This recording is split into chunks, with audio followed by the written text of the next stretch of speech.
Socavitre, le spécialiste de la menuiserie en aluminium, des volets roulants, des vitres et des rideaux métalliques. Tinella.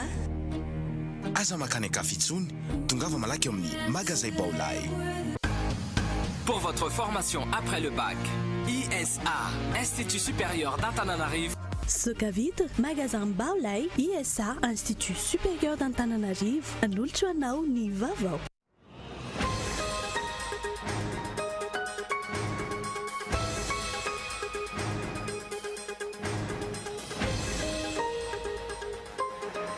Endriky ny fifandanjakely vaovao ny voka-pifisiana be ny tanàna farany teo hoy ny nisy mpanjakana rivo rakoto vao tsisy gouvernemanta vaovao hifanaraka amin'izany ankilany nanome toromarika ny be ny tanàna tia mahara-iasa amin'ny fitondram-panjakana ankehitriny filoha Telomarika Ravalomanana ary nilaza fa tsy maintsy ho ambady kilalao Ravalomanana izy amin'ny fanatanterahana ny asa eto Antananarivo.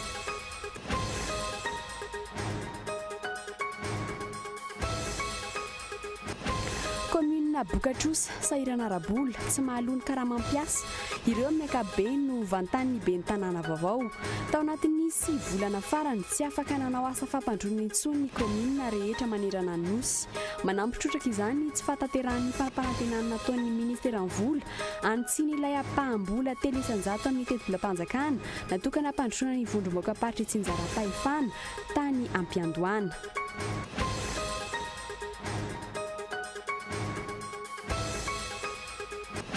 Mbola mandringa ny fampianana lalàna eto amintsika tsipy izay tena fepetra matotra ny raisan'ny fanjakana hatreto amin'ny fisamborana na fanasazian'ireo gros bonnet tsy mazava ny vokatra azo indrindra amin'ny fameren'ireo andramena lasa ny firenena vahiny toa ny Maurice, Thaïlande, Singapour, Kenya ary Chine.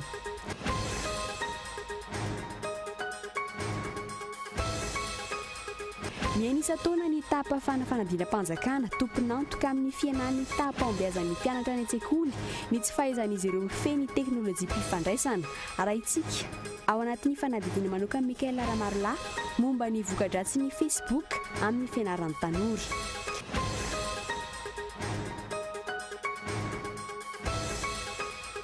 Any ivelany mbola sarotra ary tsy ahitam-boka ny fivoriana tany Bruxelles ahitan'ireo ministra ny atitany sy ny fitsarana miisa 20 eo nivonivondriny Europeanina anjaran'ny filoham-pirenena sy ny mpikambana amin'ny gouvernemanta no hivory rampitso ny andindinin'izay rehetrany.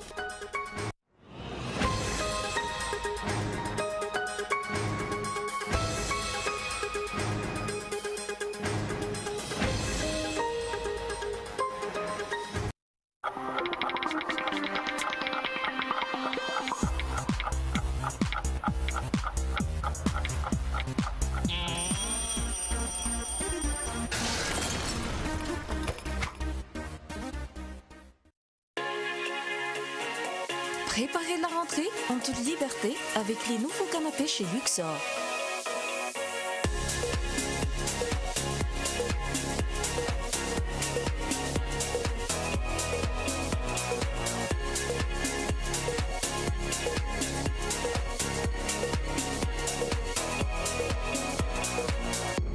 And it fills me up and it starts to shine and I see it burn when you bring me sunlight. Luxor, le plaisir du confort.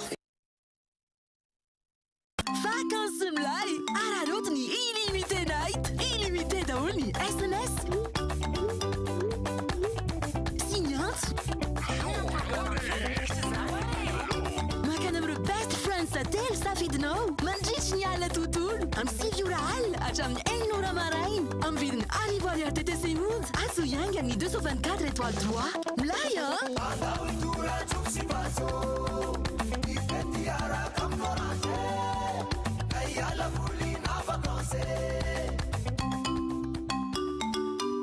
Miamanja ny vacances miaraka amin'ny Orange, miamanja ny tontolo miaraka amin'ny Orange.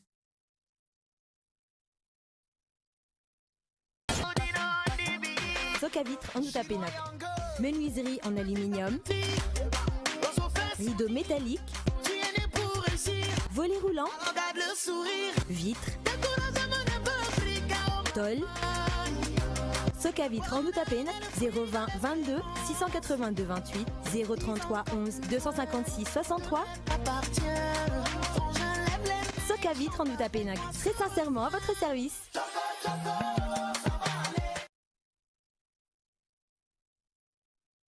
ny azony vanokolakana ny taninandriny ny tsara ny orinasa Madagascar Évolution Immobilier dia vonina nome fahafapo anao an-trano an'izay mikasa hividy tany.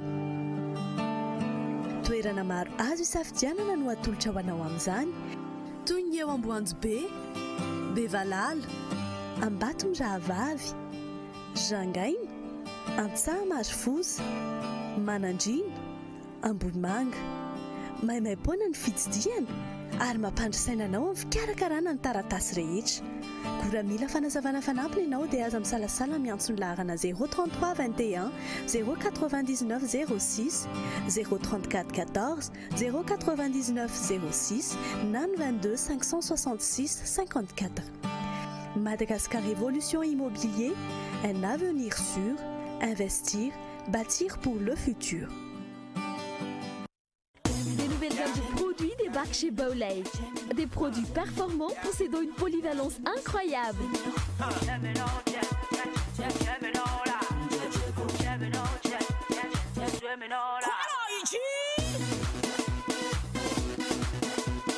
Des produits de première qualité, premier choix, marque originale, qui transforme votre univers avec modernité et savoir-faire. Bowlay, toujours meilleur. Pour votre formation après le bac, ISA, Institut supérieur d'Antananarivo Ampatsakan Ambulkanj, vous propose les modules suivants. Secrétariat de direction, bureautique, informatique, filière, gestion et management d'entreprise, commerce international et opérations douanières, commerce force de vente. Rentrée bac 2015, 2 octobre et 24 novembre pour ISA Ampatsakan, 6 octobre et 27 novembre pour ISA Ambulkanj. Pour votre formation en second cycle, ISA vous propose son lycée privé. Seconde, enseignement général, technique commerciale. Première, S, L, technique commerciale. Terminale A, C, D, technique commerciale. Matière informatique pour chaque niveau. Rentrée, octobre 2015. ISA Ampatsakan, derrière Knaps un peu flou. ISA Ambulkanj, premier tournoi à gauche vers Biblav après arrêt Busté Désanabusque 182. Contact 034 16 678 21 033 81 594 33.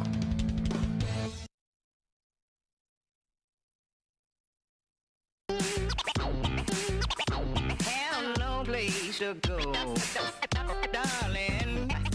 No place to go. No place to go.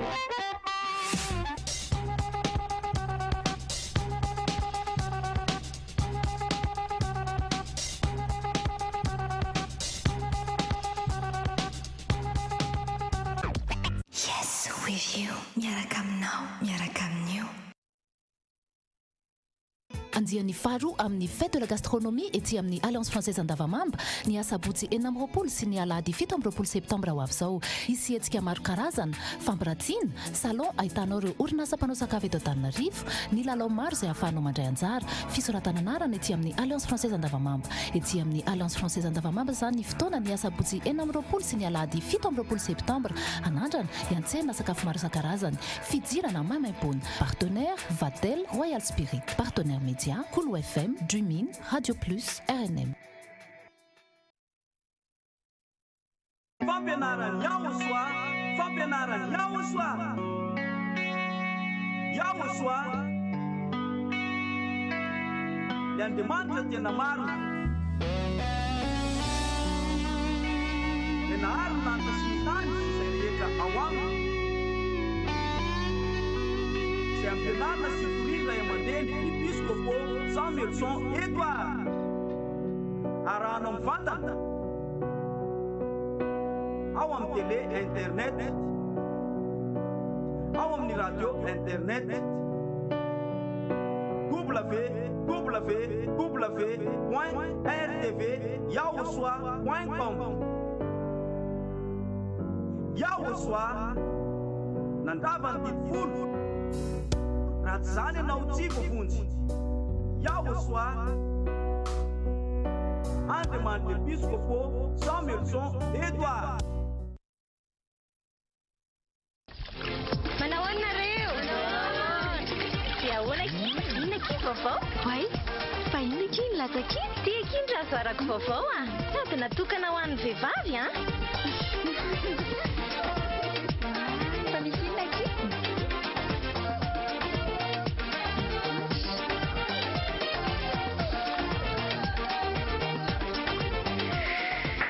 Big one lady.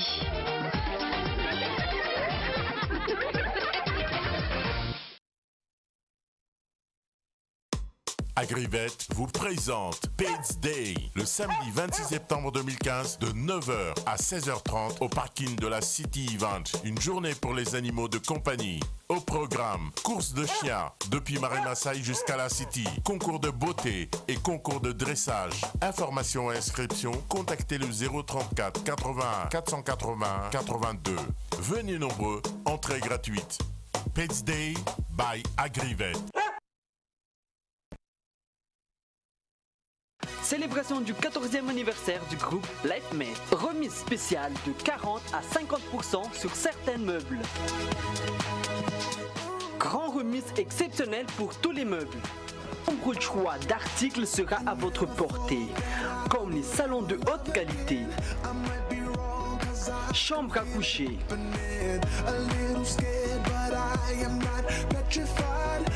table à manger en marbre ou en bois massif,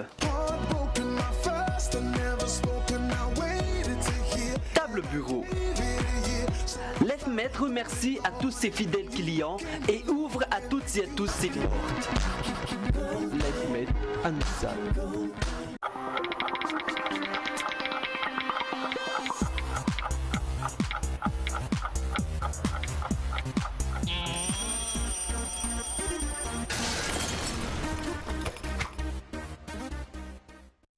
Miaraba tompoko lasy tompoko vavy tonga soa indray ato anatin'ny fampahalalam-baovao ny fahita lavitra kolo. Manasanao ampanajana anaraka ny fampahalalam-baovao hatramin'ny farany. Ety am-piandohana dia tsara ny mampafantatra anao fa manambahiny ny fampahalalam-baovao amin'izao takariva izao.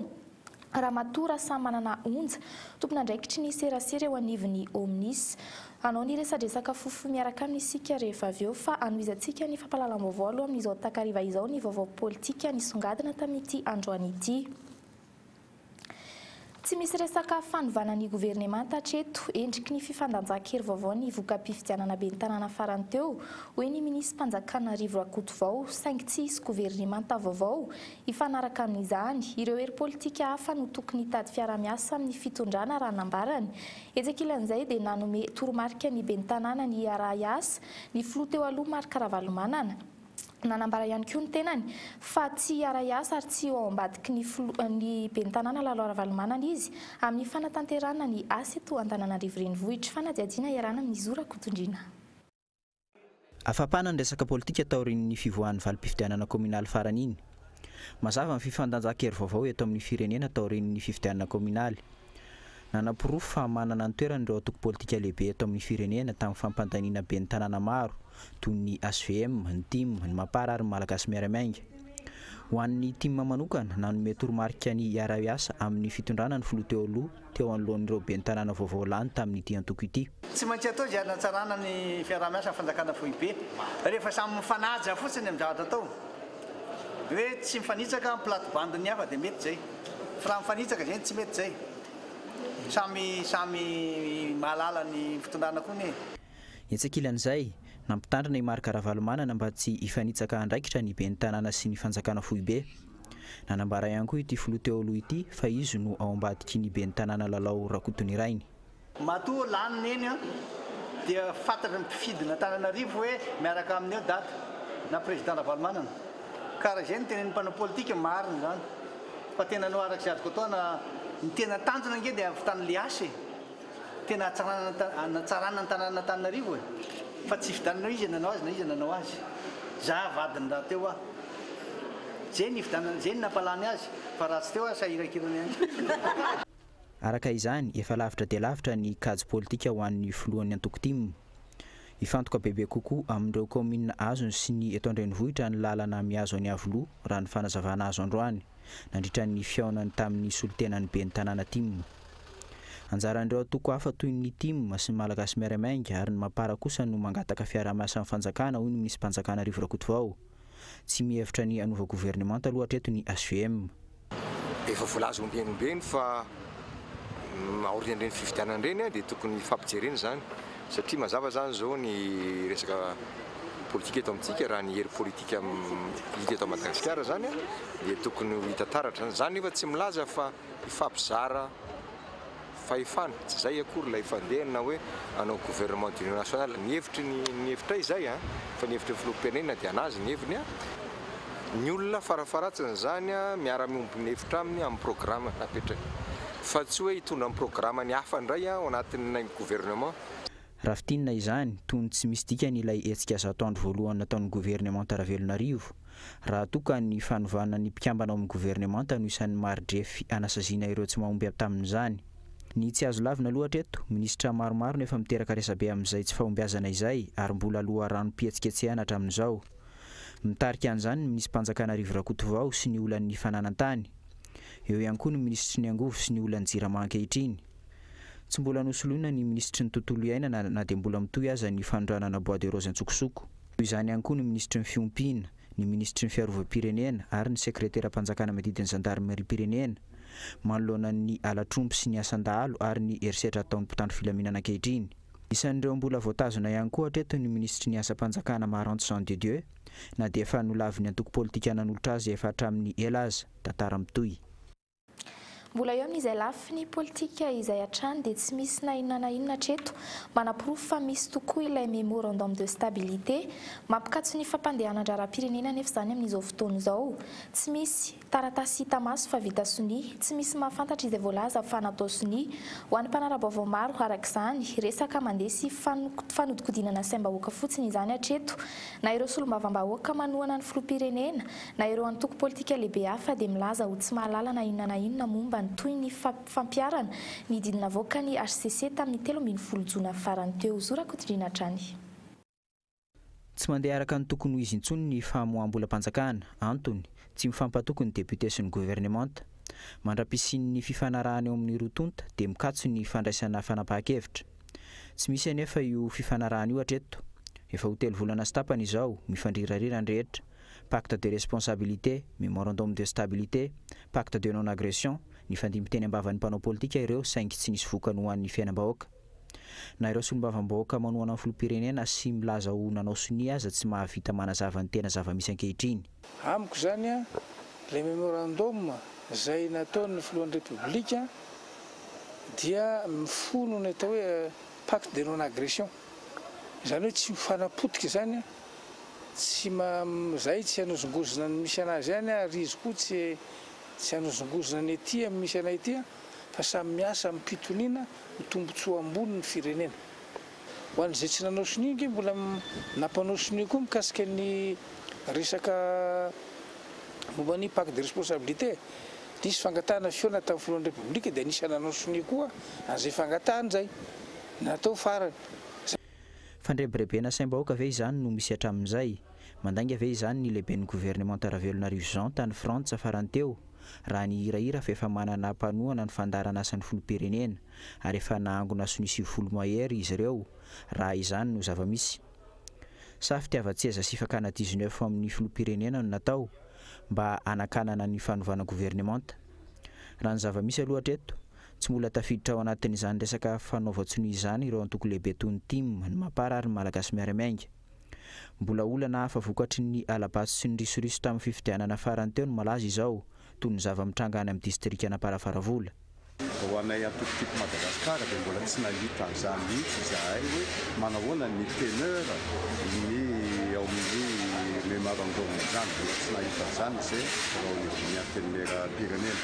Izay nefa matsapa fa ny tribunal administratif any Tamatavy matoa nisy ny fiovana tamin'ireo dia nisy tokoa ny resaka kolikola ary tena mampalahelo mihitsy ny zava-misy ka dia tsy tompona andraikitra ny tena amin'ny mahasolom-bavom-bahoaka ny tena tsy tompona andraikitra zavatra miseho any amin'ny distrika Anaparafaravola fa malahelo ny vahoaka any amin'ny distrika Anaparafaravola satria nisy ny fanitsakitsahana ny safidim-bahoaka, nisy ny fanosonosena ny safidim-bahoaka. Raha tsy ahivina lasa ny ASVM indray ny commune enina izay efa fantatra fa azon'ny antoko politika taorian'ny vokatra ofisialy.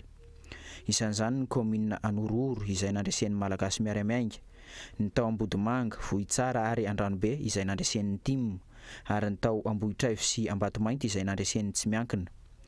Mararak'izany no manombatomana ankehitriny fa akajy politika entina amlinan'ny saim-bahoaka amin'ny fanodikidinana sy ny safidim-bahoaka nandritra ny fifidianana farany teo ireny resaka memorandum sy pacte de responsabilité ireny fa tsy fikatsaham-baolana momba ny fampandrosoana sy ny fandraisana anjarany rehetra amin'ny fampandrosoana ny firenena. Fa mikasika ny fampandrosoana ifotony kosa indray dia tsy mbola navoray ny fanampiana tokony omeny fanjakana tamin'ity taona ity. Ny ankamaroan'ny komina ambanivohitra araky ny fitaraina ny ben'ny tanàna mivelona amin'ny hetra ampidiriny komina ny tsirairay sisa izy ireo ankehitriny noho ny tsy fisiany lalàna mifehy ny teti-bolana sy pantsiny izay nampanantenaina ampitomboana ny fanampiana omena azy ireo. Mijanona ho iray isan-jato ny vola natokana ho an'ny vondrom-bahoaka Itsinjaram-pahefana ara amin'ity taona tamin'ny taona 14 no miasa ho an'ny komina raha toa ka hatramin'ny 300 isan-jato no nampanantenaina Lilira Piata. Nandritra ity taona 15 ity tsy afaka nanao asa fampandrosoana intsony ny komina rehetra manerana ny nosy. Nampanantenaina ny ministra ny volona teo aloha Jean Razafindravonina fa inty ao anatin'ny teti-bolam-panjakana sy pantsiny ilay 300 isan-jaton'ny teti-bolam-panjakana natokana hampandrosoana ny komina manerana ny nosy. Saingy tsy mbola hita na ny fiantraikany fampiasana io vola io na ny fanitsiana izay natao tamin'izany noho ny fikatsonin-draharaha politika. Vokatr'izay tsy manam-bola ampiasainy intsony ny ankamaroan'ny komina rehetra ankehitriny. Amantana komina sahirana sy Bokatrosa ny ankamaroan'ireo ben'ny tanàna vaovao. Ho an'ireo komina vitsivitsy izay mahavita mandony karama mampiasa ny hetra no ivelomana. Ny fanampiana tamin'ity fotsiny ohatrany hoe mbola tsy tonga ny subvention fa ny hatramin'izay tonga foana ny subvention. Ny subvention avy amin'ny fanjakana kosa aloha tsy natao hoe hampahampy ny amin'ny komina fa ianao kosa ao komina anao tsy maintsy mitady foana hoe ahoana fidiram-bola ny komina. Maharaka aloha satria ny impôt synthétique ara zao ny mbola misy tafiditra ihany. Tsy nisy ny fizarana ny vola 1.20 tapitrisa ariary isaky ny komina tokony nomena tamin'ity taona ity. Ijanao 300 isan-jaton'ny teti-bola ankapobeny fanjakana ihany ve izany no atokana ho an'ny vondrom-bahoaka paritra Itsinjaram-pahefana amin'ity taona 2024 ity. Fampiakarana hatramin'ny 300 isan-jato raha tsy ahivina noho ny takina nandritra ny fanoloran'io lalàna mifehy ny teti-bola taona 2024 io. Mbola mandalo fahasahiranana ny fanjakana raha ny fanazavany avy eo anivon'ny ministeran'ny ati-tany. Ny oentomanana moa dia fantatsika tsara hoe mbola mandalo fahasahiranana ny firenena. Na izany ara dia anisan'ny lahara-pahamehan'ny fitondram-panjakana ny fametrahana ny fitsinjaram-pahefana tena izy ka everiko fa tsy tokony hanana ny ben'ny tanàna vao nofidiana na ao amin'ireo komina efa nisy taloha na ny komina vaovao fa tsy maintsy mitondra fanohanana amin'izy ireo ny fitondram-panjakana ahafahany manantotosa tsakany sy andavany ny andraikiny. Raha tsy ahivina natratra hatramin'ny 5.7 miliara ariary ny fanampiana nomen'ny vondrom-bahoaka Itsinjaram-pahefana tamin'ny komina Ronjato sy Arivo manerana ny nosy tao anatin'ny 5 taona. Izany hoe nahatratra 2.4 miliara ariary isa-taona no natokana ho an'ny komina.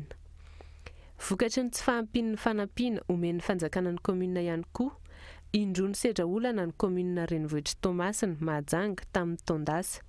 Komina Tanan-dehibe saingy tsy nahalony karamany mpiasa. Fa mikasika ny raharaha andramena kosa indray tato ato dia nangingina ny fahatrarana fitrandrana sy fandranana tsokosoko saingy miverina manao fanambarana mihezinezina mikasika izany kosa ireo mpitarika ambony eto amin'ny firenena toy ny filoham-pirenena.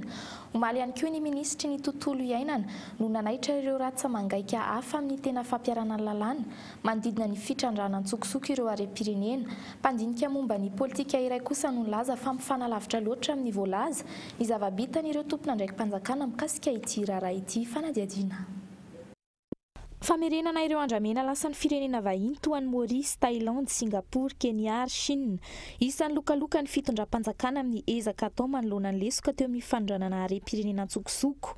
Vao omaly ihany koa nilaza indray ny filoham-pirenena ary mbola niaiko fa misy ny lesoka amin'izany ady amin'ny fandranana tsokosoko izany. Omaly ihany koa ny ministry ny tontolo iainana nanaitra ankolaka ireo rafitra hafa eto amin'ny firenena ny amin'ny fandraisana andraikitra voaresany manokana tamin'izany ny fampiarana ny lalàna. Tsy ny ministeran'ny environnement rery no misahana an'izany fa misy tompona andraikitra maro isan-karazany zany no misahana an'izany ka ny tena zavatra fipetra tokony raisina lalàna velona ne misy fa ny fampiarana ny lalàna ny tena zava-dehibe ary ny fampiarana ny lalàna zany dia tsy andraikitry ny ministeran'ny environnement irery ihany fa andraikitry ny ministera maromaro sy tompona andraikitra isan-tsokajiny avy izay misandraka manerana ny nosy. midika ave zany fa misy amin'ireo rafim-panjakana no mandringa amin'ity resaka fampiarana ny lalàna ity. Ny ministry ny fitsarana aloha no efa nahazo fanamariana maro toy izay nentiny tale general ny Samifinina teto amin'ny fampalalam-baovao ny volana aogositra lasa teo. Nametra-panontaniana ny tenany amin'ireo tatitra nalefan'izy ireo eny amin'ny fitsarana. Afamaina avokoa ireo aiaina sy nanangonan'izy ireo porofo fa manao fitrandrahana sy fandranana tsokosoko.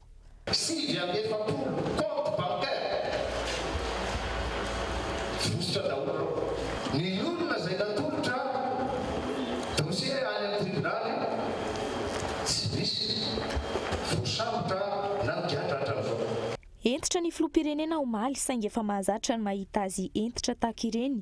Efa mahazatra ihany koa anefa ny mahita hoe tsy misy mivaingana ny vokatra azo ary mitoy ny afera. Arak'izany tsy hita izay fepetra matotra no raisin'ny fanjakana hatreto amin'ny fisamborana na ny fanasaziana ireo gros bonnet. Voatselany naharenesana mpandraharaha lehibe iray voapanga tamin'ny rarandramena saingy tsy fantatra toy izany ankehitriny. Antony ilazany mpandinika ny raharaham-pirenena sasany ihany koa fa tsy misy fampiarana ataon'ny fanjakana amin'ireo lokalokany. Rehefa miteny dia tokony hifanaraka amin'izay fa raha izay tenenina rehetrarehetra izay aloha dia manjary mahatonga tsy fifampitokisana eo amin'ny vahoaka sy ny mpitondra mihitsy zany. Fa dia io indray zany hoe hiady amin'ny kolikoly. Dia hita eo indray zany zao ny izy hoe hifampijery indray ve izy zao tamin'ny hoe fampiavana pirenena tsy nisy ny vokany renireny arena tsy arena nge rofona fotsiny eto raha ireny no amoronana asa eto amintsika na resaka hoe jono andramomasina dia fanaovana an'izany ambifotsy dia ny fivarotana an'izany makaiza ohatra izany koa ny ala ny fanaovana fanaka sy ny karazana maninona zany tsy atao. Any amin'ireo firenena lehibe vahiny toa ny Chine hatrany amin'ny 10 miliara euro ny ireny vola ampiasain'ny orinasa mpikirakirandramena. Hatramin'ny 7 euro ny vidin'ny fanaka lehibe vita amin'ny bois de rose araka ny hita amin'ny sary tao anatin'ny gazety Le Monde nivoaka ny volana janoary lasa teo. Ny fanaka iray izay avy amin'ny bolabola miisa 9 farafabetsany, izany hoe raha ireo bolabola tsy latsaky ny 5,000 voalaza fanaondrana hatramin'ny volana janoary lasa teo. Tombanana hatramin'ny 4,500 tapitrisa euro farafakely ny vola very tamin'ny Madagasikara, izany hoe 4,2 miliara ariary farafakeliny. Mbola eo ny izay lafiny toe-karena izay hatrany dia tsy tonga manao ny asany araka ny tokony ho izy eny amin'ny tokantrano tsirairay intsony ny mpiasan'ny jirama araka ny fitarainan'ny mpanjifa. Tato anatin'ny herinandro, ny laharana ny fakana faktura tokony aterin'ny mpiasan'ny jirama isoroana ny fitambaran'ny volaloha.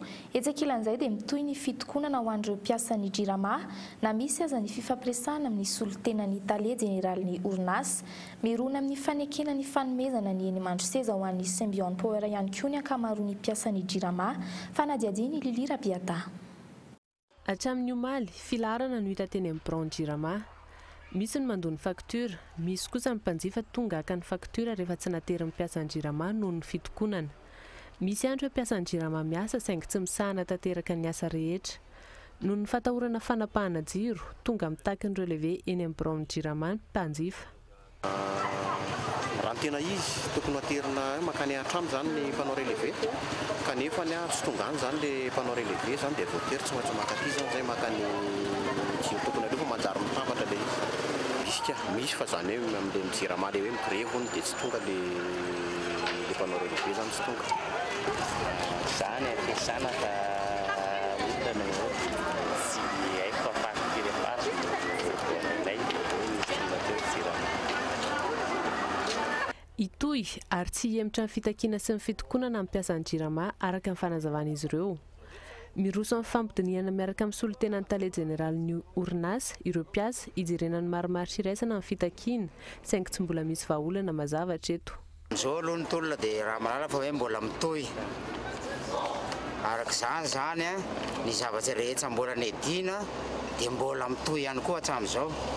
Ka mba tsy ho alavana ny resaka ry namana ianareo mpanao gazety mbola mitohy ny tolona hatreto aloha. Tsy misy lesy tsy maresa. Fa arakarak'izay vahaolana avoakan'ny lay fampiresahan'ny direction générale ny jirama sy izay atao anatin'ny comité de grève ny jirama sy ny intersyndicaly. Raha tsy ahivana, fifampidiniana mikasika ny lalàna 20 ohatra 2 sy ny lalàna 20 ohatra 7 izay mametra fa tsy afaka mampiasa vola na manao investissement amin'ny famokarana jiro sy rano ny orinasa Jirama, ny fanovana ny sata amin'ny feny orinasa Jirama izay mirona amin'ny fanomezana ny fitantanana ny sehatra tsy miankina, ny olana amin'ny sarany jiro izay miankina betsaka amin'ny vidin-tsolika, ary ny fanampiana izay omen'ny fanjakana ny orinasa tsy miankina mamatsy ny Jirama fa tsy mirotsaka amin'ny vantana amin'ny Jirama, ny mbola mampiziriziry ny rototo amin'izao fotoana izao. Tsy mbola mandalo teo amin'ny nivon'ny conseil d'arbitrage ka ifampidinian'ny solitena mpiasa sy ny mpampiasa amin'izao fotoana izao ireo teboka efatra ireo. Hijanona eo amin'izay lafiny toe-karena izay hatrany isika fa ho tanterana manomboka rampitso 13 septambra eny amin'ny ivitoerana fandraisana fivoriana iraisam-pirenena na ny CCI Enivato ny seha-mpifanankalozana iraisam-pirenena momba ny arena kibon'ny tany sy ny solitany na ny salon international des mines et du pétrole. Araka ny fanambaranao teny am-piandohana dia manambahiny isika amin'izao takariva izao. Ramatora samy manana onja tompona andraikitry ny serasera eny anivon'ny Omnis miarabanao Ramatora samy manana onja. Miarabanao Liva ary miaraba ihany koa ny mpijery ny fahitalavitra kolo. Resadresaka fohifohy fanaovantsika miaraka aminy amin'izao takariva izao ny mikasika indrindra izay seha-mpifanankalozana iraisam-pirenena izay. Fantaniana voalohany avy hatrany ary mikasika an'izay namara moa zany tena andraikitra reo anatin'io seha-mpifanankalozana io.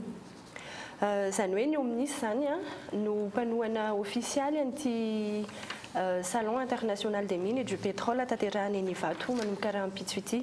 Amin'izay mampanohana ofisialy azay dia manana trano eva ny Omnis eny amin'ny CCI. Dia amin'ny alalan'io trano eva io no ampahafantarana ny endrika vaovao ny Omnis, zany hoe ny sary famantarana sy ny teny filamatra famantarana vaovao izay ahafantarana ny Omnis. Io hetsika io moa zany no nisafidinay manokana ampahafantarana ny sarababem-bahoaka sy ireo kompania sy orinasa mpiara-miombona antoka amin'ny Omnis ary ny androm-panjakana isan-tsokajiny izay endrika vaovao entina manatsara ny fitaovan-tserasera ny Omnis izay. Ankoatran'izay ihany koa fikarohana solika no tena ahafantaran'ny olona ny Omnis, zany hoe fiara-miasa amin'ireo orinasa manao fikarohana solitany eto a Madagasikara. Tsara nefa ny manamarika fa tsy mijanona eo amin'izay sehatra fikarohana solika sy fiara-miasa amin'ny orinasa izay ny Omnis, fa manana andraikitra sy asa hafa ihany koa. Dia amin'ny alalan'io trano eva eny amin'ny CCI Enivato io zany fa ahafantarany Omnis an'izay tolotra omen'ny Omnis izay. Ao anatin'izany ohatra ny fitiliana ao amin'ny laboratoire, zany hoe ny analyse géochimique sy biostratigraphique ohatra. Dia ankoatr'izay manana sampan-draha manokana ihany koa ny Omnis, manatanteraka fandavahana na koa hoe forage. Dia ireo sampana anankiroa eo anivon'ny Omnis ireo mampiasa fitaovana raitra dia raitra amin'ny farany izay tsy dia fantatry ny olona loatra satria araka ny efa nambarako teo dia ilay fiara-miasa amin'ireo kompania manao fikarohana solika, fikarohana fa tsy fitrandrahana solika eto Madagasikara no tena ahafantaran'ny olona ny Omnis. Dia ararotinay zany hoentsika manomboka rahampitso io ampahafantarana ihany koa an'izay asa manandraikitra tanterahan'ny Omnis izay sy ampahafantarana ihany koa ny fahafaha mamokatra na ny potentialité ananan'ny Madagasikara eo amin'ny lafiny arena stratégique toy ny uranium sy ny pétrole. Dia ny toerana mety ahitana an'izay fahafaha mamokatra izay ihany koa moa zany mazava ho azy ho hitantsika ao anatin'izay trano eva ny Omnis izay. Raha izay ny mikasika ny Omnis mandritra ny sehatra ifanankalozana iraisam-pirenena momba ny arena kibon'ny tany sy ny solitany izay dia manahoana kosa ary ny andraikitry ny Omnis amin'ny ankapobeny. Misaotra anao amin'izay fanontaniana izay. Araka ny efa noteneniko teo dia ny asa fikarohana solika tena ahafantaran'ny olona ny Omnis. Fa ny Omnis zany dia orinasa mpanjakana amin'izao fotoana izao eo ambany fiahiny ny ministera misahana ny arena kibon'ny tany sy ny solitany ny Omnis. Dia orinasa mpanjakana izay natsangana tamin'ny taona 1975 izy io ary misahana ny fanaraha-maso ny arena stratégique eto a Madagasikara toy ny uranium sy ny pétrole zany. fa satria ny orinasa izay te hitrandraka andreo harena stratégique ireo tsy afaka miroso amin'izay fikarohana sy fitrandrahan'izay raha tsy miara-miasa amin'ny fanjakana dia ny ominisy izany no misolo tena ny fanjakana ao anatin'izay fifanarahana fiara-miasa amin'ireo orinasa iraisam-pirenen'ireo. Dia ankoatran'izay ihany koa manome torohevitra sy tohana ara-teknika an'ireo kompania ireo ny ominisy. Dia raha ampito izany manome fotoana ny izay liana rehetra ianareo eny amin'ny CCI vato ao anatin'izay sehatra ifanakalozana izay fa izay ihany koa no mamarana ny resadresaka fohy nataontsika tamin'ny soratsika izy ny vahiny tato anatin'ny fampahalalam-baovao. Misaotra anao Oliva.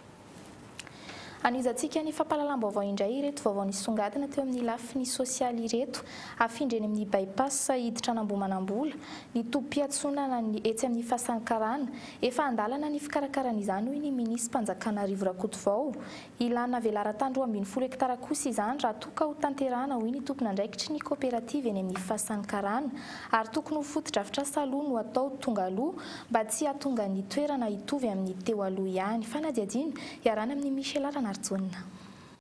Tafiditra ao anatin'ny tetik'asan'ny filoham-pirenena ny projet présidentiel ny fanesorana ny topi-piantsonana régional sy national eto amin'ny fahasankarana araka ny efa nentina taminao teto amin'ny fampahalalam-baovao ny herinandro lasa teo namafy androany ny ministry ny fananjariana an-tany fa andalana sy manomboka izay tetik'asa izay ary ny Ambohimanambola no voatondro ametrahana izany. Tsy ny fahasankarana fa le garotiere le garotiere io ny afindreo satria hoe tanin'olona misy an'io tany ndramina tamin'izany hoe enim-bolana na herin-taona dia fantatsika efa firy taona izay ilay izy dia mitaky an'ilay tany ny tompony amin'izao fotoana izao dia tsy asy manapa-kevitra ny fanjakana amindrana azy amin'ny toerana hafa raha tena Andriamanitra dia tia amin'ny bypass ihany fa tia amin'ilay makany Ambohimanambola iny satria ny avany atsinanana sy miana tsy mitsinana no makeo. Araka izany tsy azo hiadikevitra intsony ny amindrany ity topi-piatsonana ity raha ny teny Ambohimanambola aloha hita fa efa misy tany maromaro mifefy eny saingy hatreto tsy fantatra mazava hoe iza amin'ireny tany ireny no amindrana ny topi-piatsonana eto amin'ny fahasankarana hatreto aloha raha ny fanadinana nataonay raha toka ny ATT no tompon'andraikitra voalohany amin'ny topi-piatsonana tahaka ireny nanambarandroany ny tale jeneraly ny ATT fa fanaraha-maso ihany no andraikitra izy ireo. Nenay tsy le manampoatra ny tena spécialité anay fa le migerer. Nenay le vita no gérer-van'ny ATT. Ça c'est sûr à 100% tena intérêt ho an'ny rehetra mihitsy zany io ny fampirana azy eny assainissement de la ville sady fanasarana ny le gare routière. Zay ny tena marina. Maro amin'ireo mivelona ety amin'ny fahasankarana no mitsipaka ny amindrana ity topi-piantsonana ity saingy raha ny fanazavany ny tompon'andraikitra mpitantana ety an-toerana manoloana ireo foto-dravitra sa tsy mandeha amin'izay tokony ho izy tokony ho jeren'ireo tompo-kevitra amin'ny famindrana io moa zany arakaraky ny hoe arakaraky ny mpitondra ihany satria le tany tsy maintsy ilain'ny tompony zany dia ny zavatra tianay raha ohatra hoe mbola mijanona ety dia fanitarana an'ilay parking bila zany be dia be le taxi be dia be dia le toerana somary kelikely ihany dia fanitarana an'izay no tena ilaina angamba. Le izy zany raha ohatra hoe tsy maintsy hifindra ihany stationnement dia eo amin'ny tany eo amin'ny 12 hectares eo no tena ilaina dia zay no indrasana mba miandra le topi-piatsonana manara-penitra amin'ny norme internationale. Raha tsy haivina fiara manodidina ny 700 isan'andro no mifamezivezy eto tery ny parking betsaka ny olona mifamezivezy maloto ary tsy misy foto-dravitra sady tsara ety fa samy manao izay ahafahany miasa ny kooperativa tsirairay raha amin'ny ity taona ity no hanaovana ny famindrana ireo topi-piantsonana ireo ho ampy ve ny 3 volana sy tapany hanangarana foto-dravitra asa ifanaraka amin'ny fenitra takin'ny topi-fiantsonana tahaka izao sa ireto zava-misy eto amin'ny fahasankarana ankehitriny reto no tonga dia afindra toerana maro ihany koa anefa no mihevitra ankehitriny fa tokony ho lahara-pahamehana ihany koa ny famindrana ny fiantsonana etsy Ambodivona. Fa teny Ambohidratrimo kosa no nanohizany fikambanana vehivavy malagasy miara-miainga ny hetsika fanampiana ny mpiarabelona amin'ny alalan'ny tsena mora androany lany avokoa na ny kahena na ny masom-boly rehetra izay nentin'izy ireo tamin'izany namidy tamin'ny vidiny mora miavaka ary manala fasahirana ny ity tsena mora ity hoy ny mpanjifa angatan'izy ireo araka izany mbola ivereny an-toerana indray ny fikambanana ary hitondra fitaovam-pianarana hafa ankoatra ny efa misy fanadiadiana iarana amin'ny Gaetan Andriantsilavo.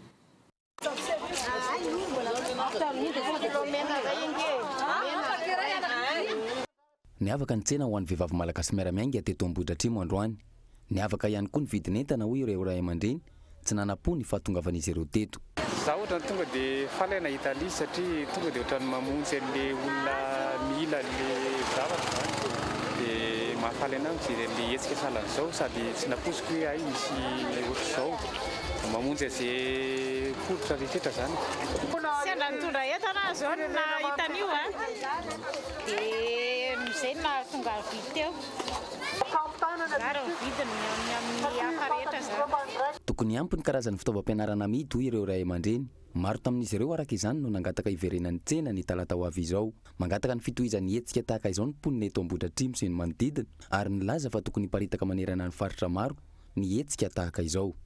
Mahafinaritra ka mba manampy ny saravabe-bahoaka amin'izao fiainana sarotra izao. Moramora ny vidin'entana zareo.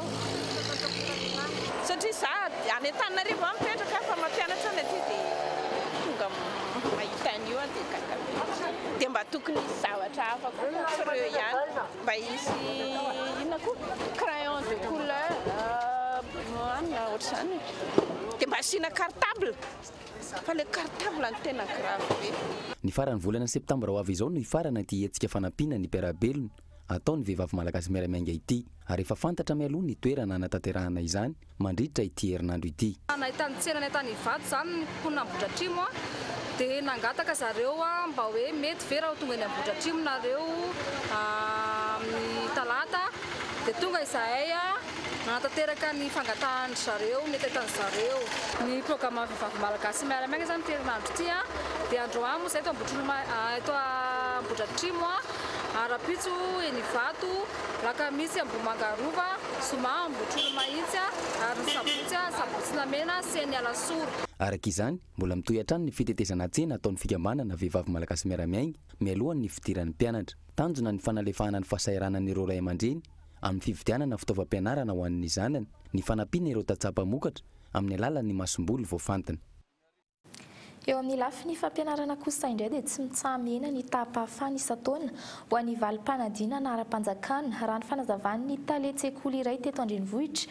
Olana iadin'izy ireo isan-taona ny firoborobon'ny teknôlôjia ary saika ny 520 isan-jato ireo mpianatra amin'ny ambaratonga faharoa no mitondra finday any am-pianarana. Etsekilan'izay vahaolana iray ampiakarana izany ny taham-pahaizana izany ny fampitambaran'ireo ministera misahana ny fampianarana raha nambarany mpampianatra mpikaroka iray fanadiadiany Mikael Ramarla. Trangatsy azo lavina amin'izao fotoana izao no porofoiny valim-panadinam-panjakana rehetra tamin'ity taona ity. Tomponantoka amin'ny fiainan'ny taom-pambeazan'ny mpianatra any an-tsekoly ny tsy fahaizan'izy ireo mifehy ny teknôlôjia mpifandraisana manomboka amin'ny kilasy fahaenina hatramin'ny terminal.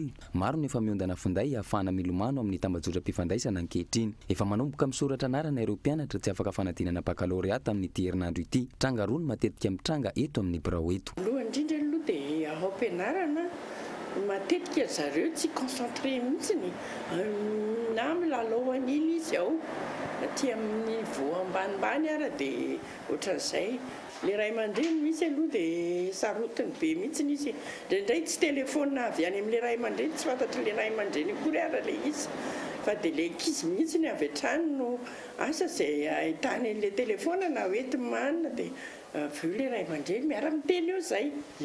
Ho an'ity sekoly iray ity ohatra, araka ny fanazavana azo, mahery ny 700 ny mpianatra rehetra no efa manana finday noho ny fihetsiky ny mpianatra izay lasa miankin-doha amin'izany anefa hatramin'ny 500 n'ireo finday ireo no tazomin'ny sekoly ary tsy miverina izany raha tsy amin'ny farany taona. Ankoatra ny any ampianarana anefa mahita hirika hatrany ireo ankizy ilomanosana ao amin'ny tambazotra sosialy. Ohatra iray eto amin'ny Akazomanga hatrany 12 hatramin'ny 15 taona ny maronisa mpanao Facebook amin'ny cyber.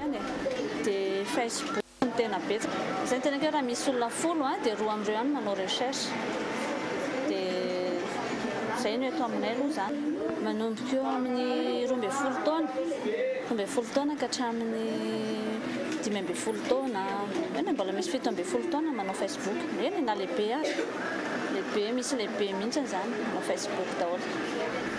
Manomboka ny taona 2024 ny roborobo ny Facebook eto amintsika. Maro ny lafiratsiny akoatra ny mahafitaovan-tserasera azo trandahana ahitana soa azy. Isan'ny tsindry iray tokony hanavaozana ny tontolon'ny fampianarana iray manontolo eto amintsika ny firoborobohan'ny teknôlôjia. Hevitra ihany koa mety hitera-pokatsoa ny fanambarana ny sehatra rehetra mikasika ny fampianarana. Ministère éducation de base, ny formation professionnelle, dia ny enseignement supérieur, zavatra tokony ministère de l'éducation nationale ray zany rehetrarehetra zany, ministre ny culture mbola mety azo atsofoka koa satria firenena maro tsika fa dia raha tsy ivina mena isa-taona ny taham-pahafana fanadinana saika miazo ny taham-pahafana ambony ny sekoly tsy miankina lasibatra kosa ireo sekolim-panjakana.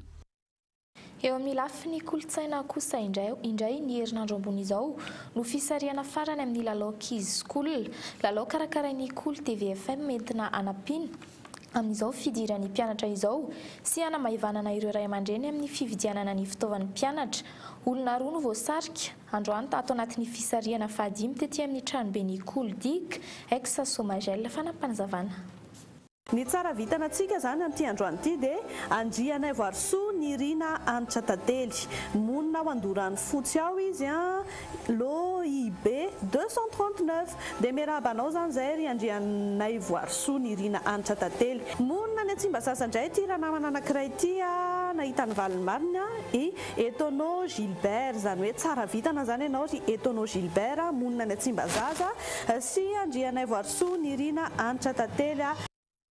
Ny talata 7 septambra moa no fisariana farany amin'izay lalao Kids School izay. Tsy ivina fa bandasha iray tsy ariarisan'olona no loka azon'izay voasarika ao anatin'ny lalao. Roa herinandro sisa dia mifarana ny lalao. Ny iray ny volana oktobra amin'ny 10 ramaran'izao kosa no andraisana ny loka ety amin'ny foiben'ny Kolo ex Somagel. Fahamaranasika ny fampahalalam-baovao ny maresaka avy any ivelany, mbola sarotra tsy ahitam-boka ny fivorinan'ny Bruxelles nireo ministry ny atitany sy ny fitsarana miisa 7 eo anivon'ny vondrona Europeanina. Ny olany mpifindra-monina ny Eropa no loha hevitra lehibe amin'izany fivoriana izany. Anjaran'ny filoham-pirenena sy ny mpikambana amin'ny governemanta no ivory rahampitso fanadiadiana eo amin'ny sary ny France 24. Vokiana mafy manona ny tsy fahitana vahaolana maharitra sy paikady mazava tamin'ny herinandro teo ireo ministry ny atany sy ny fitsarana miisa 7 eo anivon'ny vondrona Europeanina. Tsy mbola misy ny marimaritra iraisana eo amin'ny fandraisana ny Europam-tsomponenana. Misy roa alina sy iray hetsy fanampiny narosy ny Komisiona Europeanina hatreto. Mipetraka hatrany ny olana eo amin'ny kota hifanarahany ireo firenena Europeanina. Teboka lehibe misongadina mandritra ny fivoriana hifaneken'ireo ministra na tsy misy osikevitry ny Komisiona Europeanina. Ao anatin'izany ny fijerena manokana ny toerana misy ny Europam-tsomponenana roa alina sy iray hetsy sy ny fangatan'izy ireo atao sestany. Misongadina manokana amin'ny firenena tahaka ny Italia, Grèce sy Hongrie.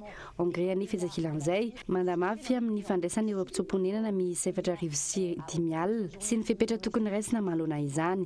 Ahina araka izany ny fandavana tanteraka ny kota tokony raisiny ny firenena tsirairay manoloana ny fandraisana ny Europam-tsomponenana izay. Tsy mijanona hatreo amin'ny roa alina sy iray hetsy ihany anefa nisan'ireo mpifindra-monina fa efa mahatratra amin'ny 10 hetsy amin'izao fotoana izao. Ny filoham-pirenena sy ny mpikambana ao amin'ny gouvernemanta no ivory rapitso hitadiavana vahaolana manoloana ity krizy Europeanina ity.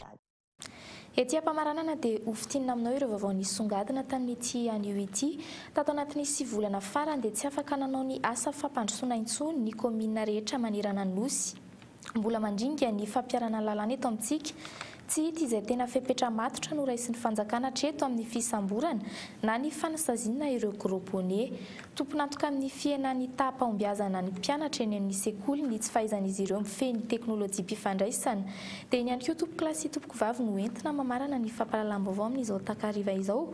Manome fotoananao rahampitso amin'ny iray ora atoandro indray. Veloma tompoko.